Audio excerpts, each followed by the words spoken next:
Have you ever fallen prey to mistaken identity? Before this coronavirus hit, I was in the store once and I came out of the store and I was having my keys in my hand and I was walking towards my car and I kept hitting that button to unlock the doors and it didn't work. And I thought to myself, great, my batteries have died in this little remote. The closer I got to the car though, then finally I realized this wasn't my car. It looked just like it, but it wasn't my car. I had mistakenly identified it as belonging to me. Welcome to the 2020 New Testament Challenge. Today we're in John chapter 15, and here in John chapter 15, Jesus is speaking to his disciples, and he's telling them if they are seen as belonging to him, then two things are going to be true in their lives. The first is that they would abide in him. Jesus said that I am the vine and you are the branches. And verse 4, if you remain in me and I in you, then you will bear fruit. Not just fruit, but you will bear more fruit and then much fruit. He says also, apart from me, you can do nothing. And then in verse 8, he says, this is to my Father's glory, that you bear much fruit, showing yourselves to be my disciples. So if we're going to display fruit to show ourselves that we're Jesus' disciple, we first must abide in him, remain in him. Because if we remain, if we stay connected to him, then we will bear much fruit. And this is to God's glory. So the first identifying mark of a follower of Jesus, someone that really belongs to him, is that they abide in him. They remain in him.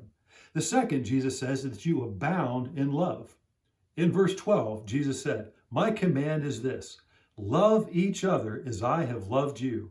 Greater love has no one than this, that he lay down his life for his friends. And you are my friends if you do what I command. Jesus is saying, if you're going to belong to me, you need to abide in me, but then abound in love. We need to love one another.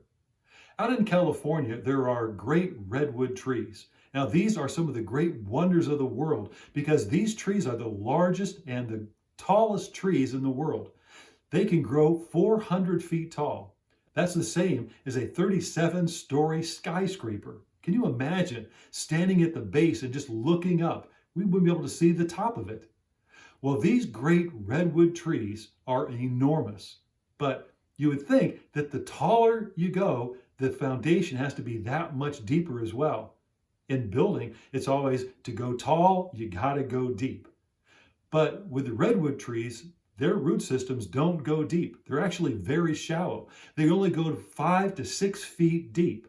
If the wind blows in a strong gale, those trees should just topple right over, having such shallow root systems. But what holds them together is not the deepness of their roots, but the fact that their roots extend sometimes over 100 feet long. And what do? They interweave with the roots of all the other redwood trees.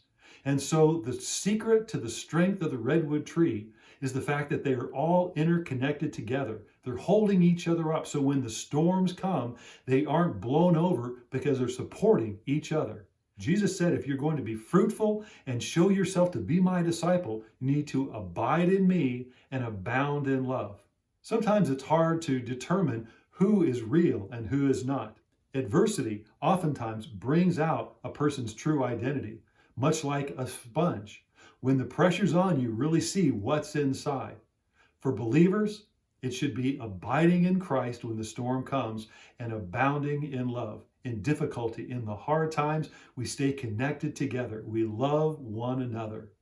That's what Jesus is calling us to in John chapter 15, to remain in him, to abide in him, and abound in love. And as we do, we will show ourselves to truly be his disciples.